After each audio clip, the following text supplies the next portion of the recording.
Welcome to the madness outside my office. You're gonna hear my daughter scream. She's not having a good time at the moment, but it is what it is. How's it going? Hey, Gria. Yeah. Hey, Atsuki. How are you?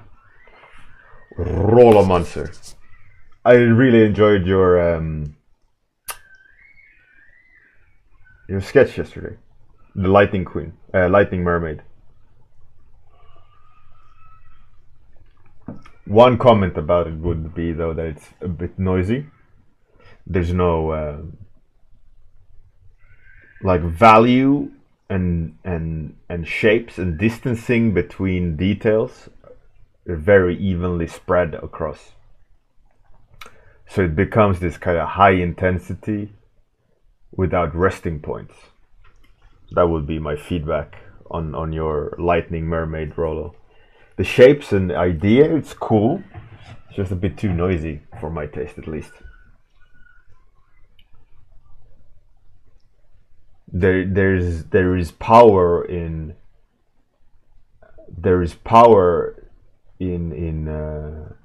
having the ability to let an area be, and a space that you don't occupy has just as much worth as the occupied space.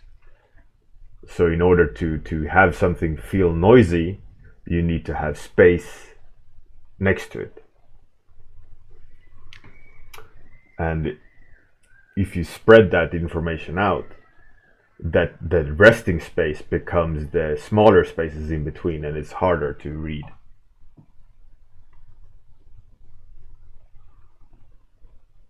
Hey Gria, how's it going? Fuchsia, Pacobra, what up? Anyways, topic suggestions on this lovely episode 157.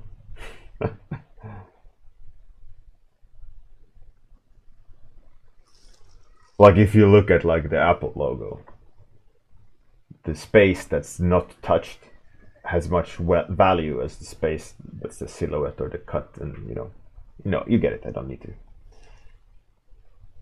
Oh yeah, it is. It is. That's a good point. Thanks for reminding. I will search for who wrote FF. Okay, so it's Gria and Fuchsia.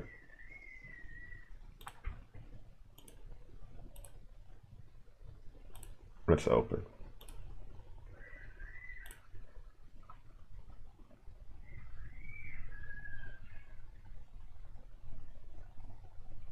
Mr. Freezy, well, cheers. It's going to be Feedback Friday, but I'm also going to paint topic. So we're going to do both. So Mind Jailer, a Rollomancer, Coal-Fired Gladiator, Fenial Fantasy. What is Fenial? Phenol. Phenol.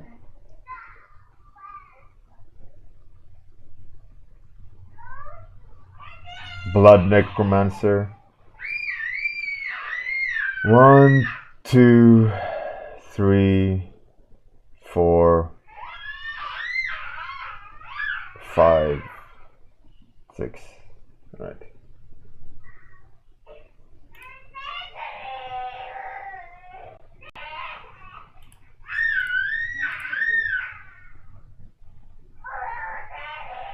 Topic number 2. Like I said, you're going to hear my daughter screaming there. A Rollomancer.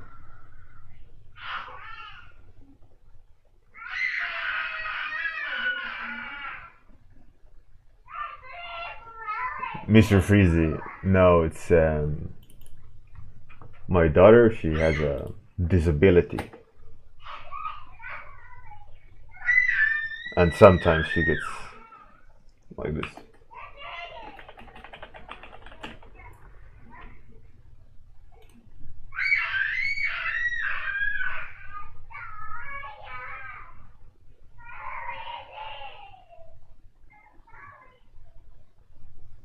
Yeah, she's not having a good time at the moment. She gets these. She has a genetic disorder, and sometimes she gets these seizures. And after the seizure, she can get angry or screaming. It's a misfiring, and I don't know what's happening in there, but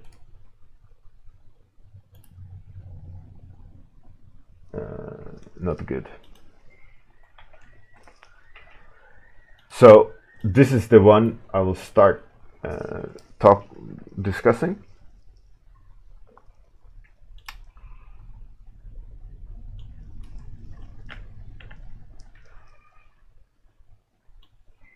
I'll have it over here. While I paint over there, I'll switch scene.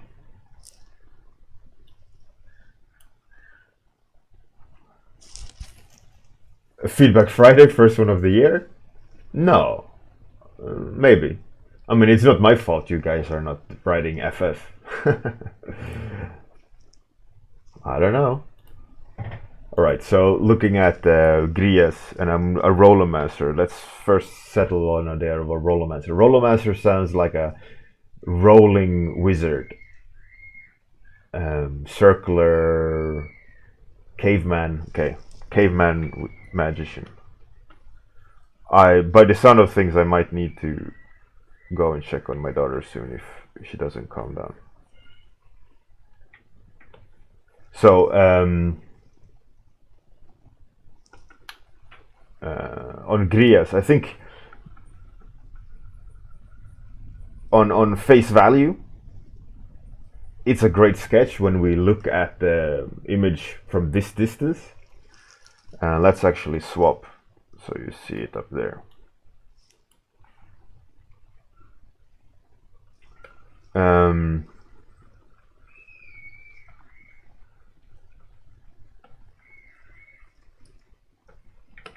So it's the shapes, the stylization is great, and the read is instant. It's very good.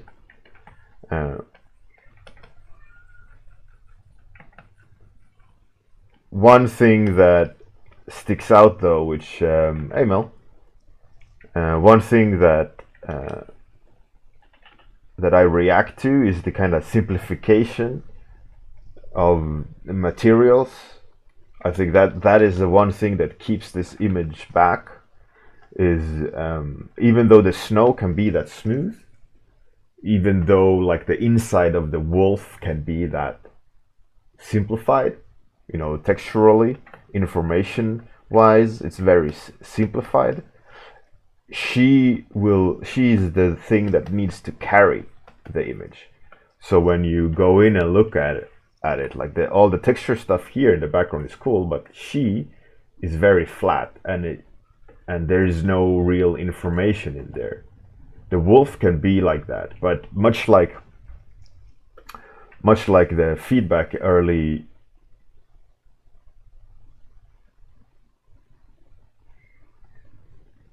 Say my name. There's no time, man. I'm busy making millions. Or master plans, I don't know. Anyways, so the thing with a scene like this, and much like the Rollermaster's comment about designing empty spaces, is that you need to have contrast to it, right? So in order for something to read clean, you have to have something noisy next to it, and in order for you to have contrast, you need white next to black, right? That becomes contrast, or light next to dark. So in order for the wolf to feel that shadowy and she clean, you have to take one direction to one and one direction to the other. And then you'll start creating contrast there, and you start to create a sort of narrative, textural narrative, that's beyond just the the narrative of the image, the construction of the image, right? Now you have a contrast point. Now you have an interest of conflict, or you could, for example, contrast the texture, with the snow and the wolf, or who is a part of the nature more. Anyways, I digress. But the material on her is too simplified. I would say you need to add a lot more textural details, a lot more maybe shiny, high intensity details in there. Like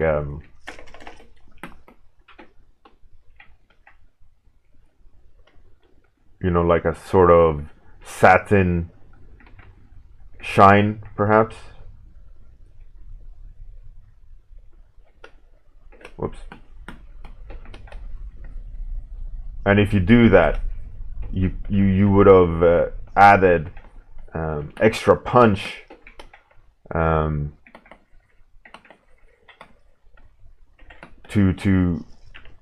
her. Now it looks like she's in water or wet, but hopefully you'll get the idea that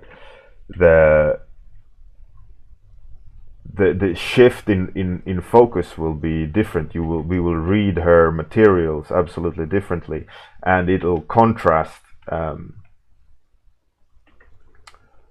It'll contrast with the wolf, and you will create a tension in between them that's beneficial to the image. Don't use blue like I did. That's a stupid idea. But you get the point, right? That to up the material, to up the intensity of detail, so that you create interaction between the two areas. Because you do it with the snow and the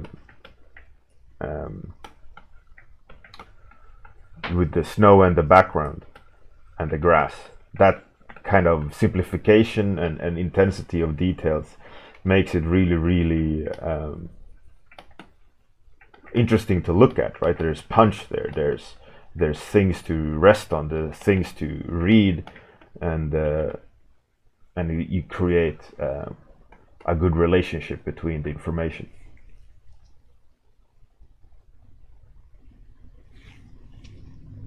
Hey Miguel, how's it going? Sharsta, what up?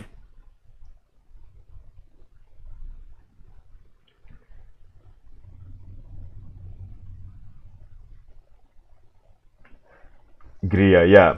Well, it shows. And the shapes of her gown are weak.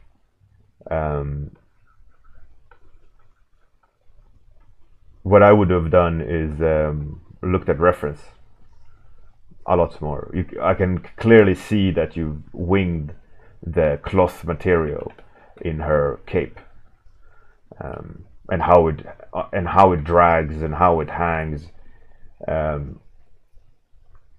The tension of cloth is absolutely different, especially if it's kind of cape material, which is usually very light and fluid,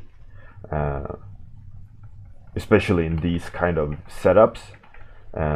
Like she wears it, it's not a heavy cloth. Hey, Dr. Random, Mr. Randomness, knees, cheers. Welcome. Anyway, so cloth studies is obvious that you haven't done enough of. Material definition is a weak point. The wolf feels a little too fuzzy versus furry, and there is something to be said about a fuzzy wolf versus a furry wolf with lumpy patches of fur. There is a narrative there that you've missed opportunity to. Maybe it's wet and is hanging, or spiky sense of spikes, or not the actual spikes, but like pointy, so that you can create like a sense of danger or something there. It's just a even spread fuzz around the wolf. We get the sense of fur, but we don't get the sense of what fur it is. right? What kind of behavior does the wolf have, right?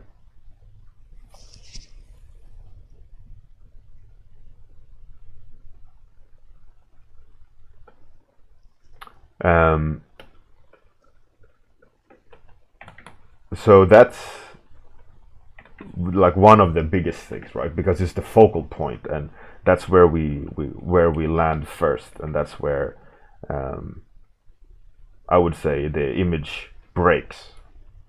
But like one of the comments that you had, which I read, which I didn't read all the comments, but one of the comments was because you mentioned it about the graphical nature, that it was nice graphic design sense to it. And I would say it definitely has. One of the strengths is that the how you decided to simplify certain materials, how it's a very clean line across the image, how she stands there and with the wolf and all that interaction. But even though it is stylized and even though it's simplified, it has to be stronger. It has to be taken to that next level, and it can't be taken too far to the next level in terms of material definition and details and so on, because then you lose a little bit of that kind of simplified narrative, that simplified interaction between the materials and the graphic designy shapes, which is the strength of the image. So it's a little bit of like adding a little bit, altering some shapes, pushing. Like I said, pushing the cloth so it feels more like a swooping cloth, or with tension from the shoulder down to the ground. Where's that point of gravity versus motion?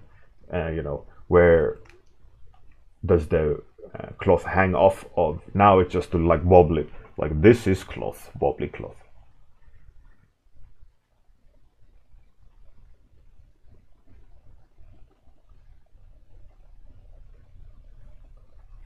Yeah, it's easily done if you over detail, overwork it.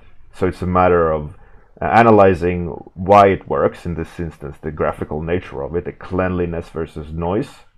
So if you add too much noise, you're going to lose that lovely thing that most judges reacted to, right? Most judges said, "Oh, it's a lovely graphical design approach," right? They're like, "Oh, that's nice and striking." And the knight with the sword here in the corner does not work at all. There's no staging. The blade, I get it that the blade is shining, that it stands out, but it's not done the right way, and it breaks the contrast. If we would do more like this, then like what I read one of the comments, like be careful, it looks like he's holding his member,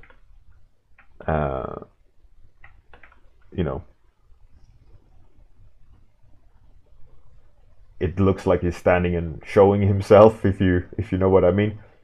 So it's a little bit a framing issue, posing issue. He could easily stand and hold the blade, like a dagger maybe, or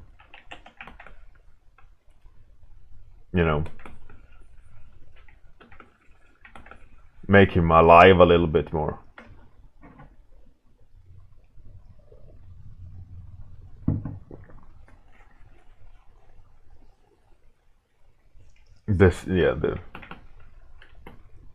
Yeah. And then one last thing I would probably do is, even though it is very graphic designy,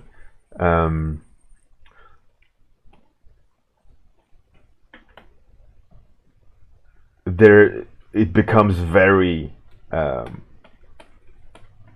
flat. It's too even in the planes of black. So I would try to lighten some, but still keep it in darkness, but still kind of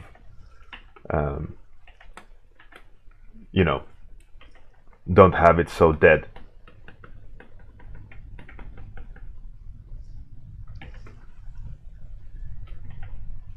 And probably like pick out a leaf or two so we get the sense of volume.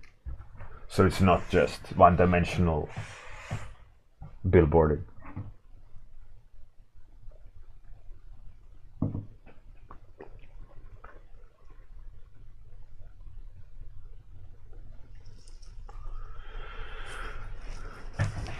And then you could also play, you know, with the light. You could, you know, show some subtle depth to the forest by just easily, or gently rather, adding a little bit of leaves being hit by light. Some interesting, maybe contrast play with, you know, like a branch poking up, or small things that will add visual interest but not take over, just to add that extra layer of read, and not just having it as a blank space. But of course, again, you have to keep it very subdued.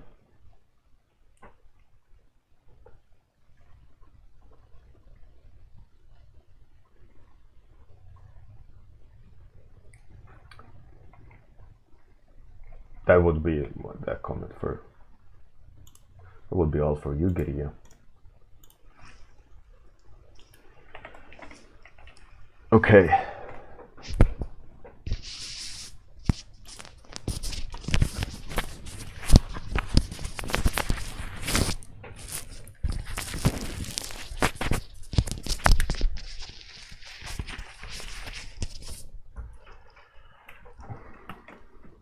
Okay, so now fuchsias, right? Yes, fuchsias. Overall, I really like the image. I think it's really cool. I think the blue and red works really well.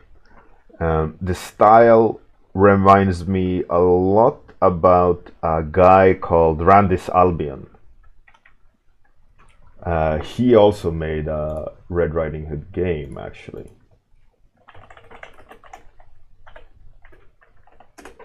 Randis Albion, if you don't know,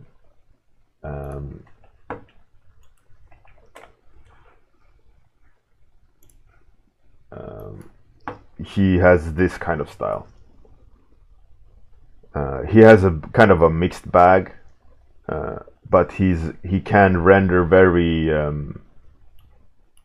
smooth, and he uses a lot of contrast colors. So it's like opposite attracts. Krasgar, no, you don't need to. Anyways, so I think that works really cool. The red, blue with pink works really well. I really like the simplification of the leaves and the grass that they stand on. It works really well. Because you've made those decisions, there's elements in this painting that detracts from that simplification, and one of them is being the blotchy airbrush implementation. And by that I mean, like, this area, for example, this area and this area. Again, it comes back to the kind of basic principle of what I told Gria about the simplification of the snow versus her coat versus the wolf, right? The wolf, if you want the wolf in for Gria, wolf to be smooth or shadowy and en masse, you need to add contrast to it, right? So in this instance, there is contrast to the stylization, to the noise, by having big flat spaces of fog.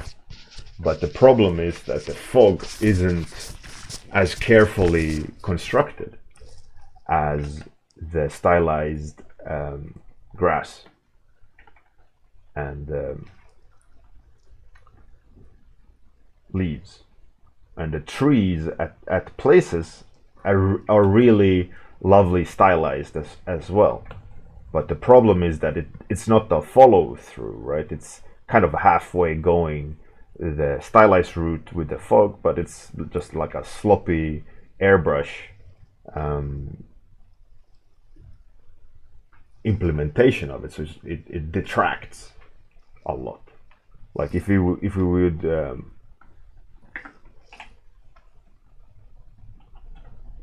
only look in this area, right? There's so much noise, there's so much blotchiness, there's so much like lumps of soft blobs. We can't really see anything there, right? And you can see the silhouetting around the fur with the smoke, and it doesn't make the image stronger because you're going for like a stylized route, and when you're not following through and making the correct decisions, the image breaks. So it's the same principle here. It's like you have to push the shapes, you have to carefully author this fog to match the simplification, to match the style, because you're having in this stylization, you're having a lot of clean shapes, a lot of clean edges, and your fog isn't implemented in a way where it enhances that. It adds to the noise where the fog itself should help as a barrier. So it's all down to how carefully you painted your fog and the edges and the transitions that you've implemented and how they interact with the image. Like this area is really messy. Like the fog has the same color on the tree as the fog, and then the tree is kind of getting lost, and then there's really bright fog around there, and then there's a dip of sky like that, which isn't a tree. You see? And it becomes just so confusing, everything. Those kind of shapes, those kind of things doesn't really work. While up here, the stylization works really well. So what you just got to do is next time you do a stylization like this, you also have to consider all aspects of the stylization, not just take a shortcut to add separation of depths. And the idea of adding the smoke is great, but it's not implemented well enough. And it breaks the image at the moment, and it doesn't. And on squint, like if you squint, we read it, but it actually detracts when we start focusing in on it. So it's there, but it's not correctly. I wouldn't necessarily go on like big lumps like up there, because then you're losing the contrast. But it's just a matter of maintaining stylized shapes, like of the trees, and the fog is more constructed better. And you could add like a little bit of an edge, soften it up,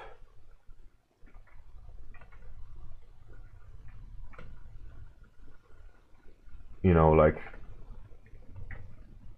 just a little bit more attention to how it's implemented and the shapes it's popping out, and where this fog rolls, where's the soft edge, where's the more defined textural edge, And like Spectre says, adding some texture to it would probably work. I see that you have done some, but like having just a little bit of a character to it, a little bit of design to the shape, a little bit more carefully implemented lost and found edges in the fog, instead of just blanket treating the whole areas with the fog and just blobbing it out with a soft airbrush, is not helping the image. And then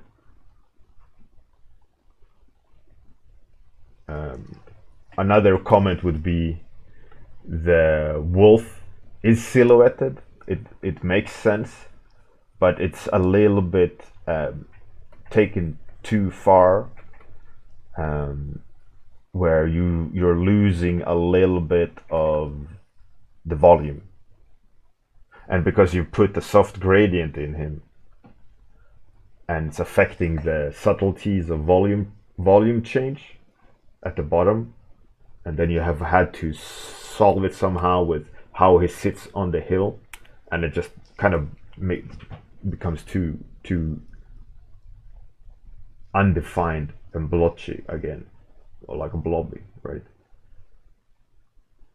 So it's a matter of, you just have to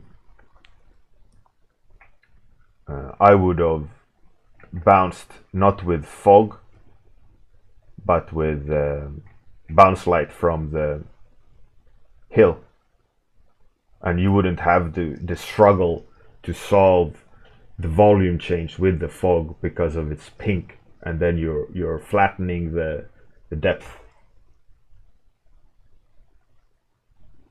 So it's the same thing again, like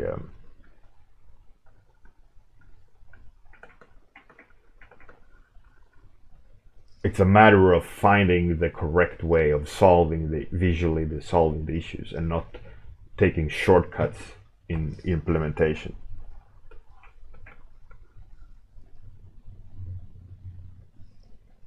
So it's a little bit, I mean, obviously it's tricky, but it's a matter of the decisions you're making at this point, in this level of illustration, has to be warranted. They have to be considered, rather than just reactive.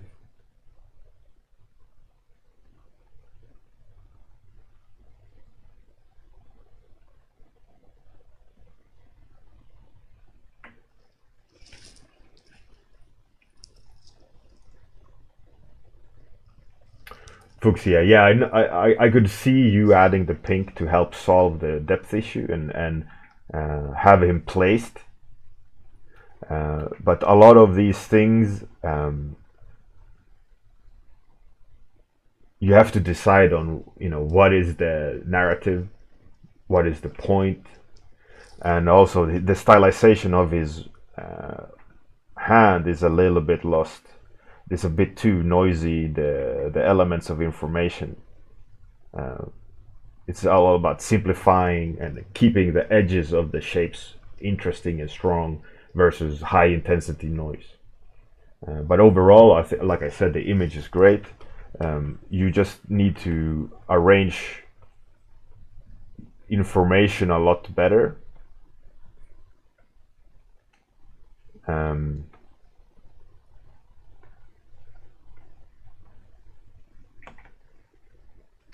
And I think you're good. It's just like subtleties that will alter the impression. And one thing that you have to be careful of is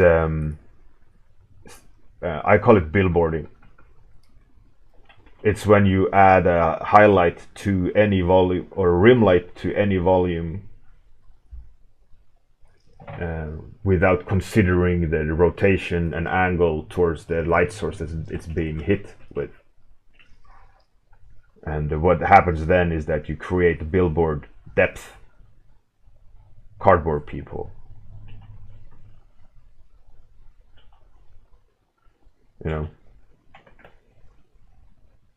Hi, I am 1 inch deep. I'm a billboard man.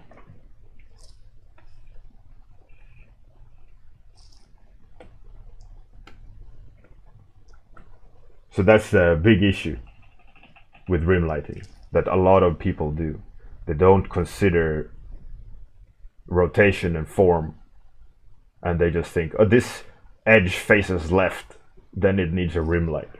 But they don't think about is it pointing like that, and the rim light is there, then the more intensity will be there, and it will be hitting this edge versus not so much on this, but on the back side of the form, and all these things, right?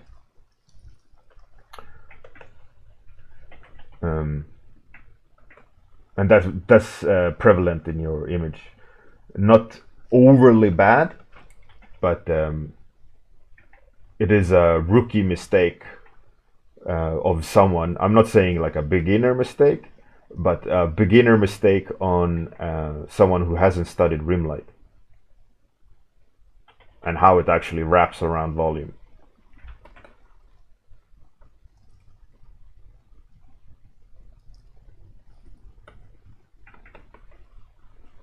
So it's evident because of the fact that the way you implemented the rim light, especially on the trees,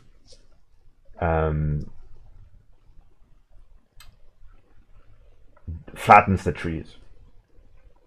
They become billboards rather than three-dimensional spaces. Here, see? Just billboard, billboard. Here it kind of works, but you have too much here and here, which flattens the form. You see? You see?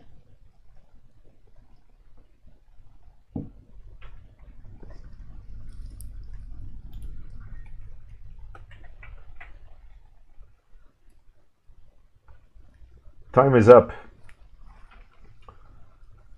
Today's half attempt at drawing while giving feedback, while giving paint overs, while explaining, while URL searching. My apologies, Rollomancer, for only getting a halfway sketch.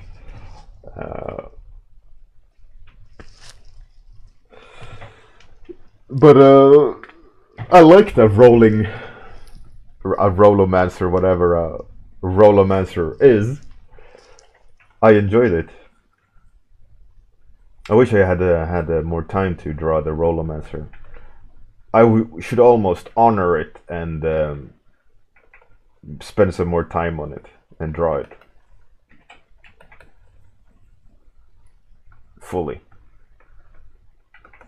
I have never drawn a wheel riding Mancer.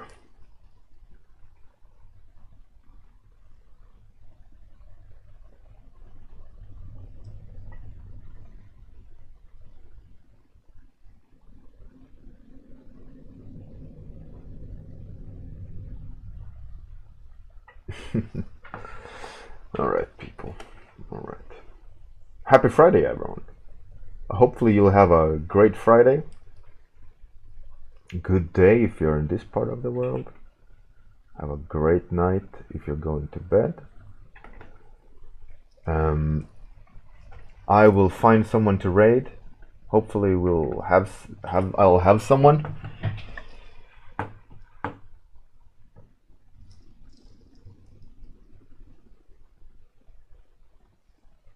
And just as a final point to Gria and Fuchsia, is that these kind of things I mentioned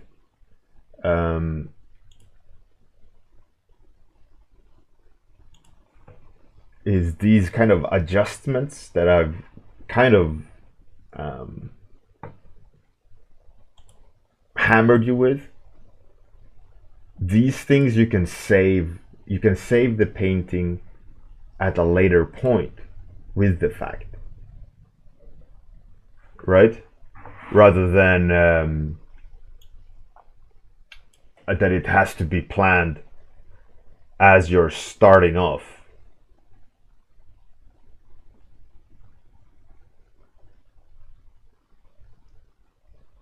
right? So if you notice it at a later point, you can always correct it. So you don't need to like make it a pillar of your planning, but it's something you have to realize and adjust to, right? So we're gonna rate a new person, a tattoo artist. She does a lot of traditional stuff. She does surfboard prints, very kind of dark art, which is pretty cool.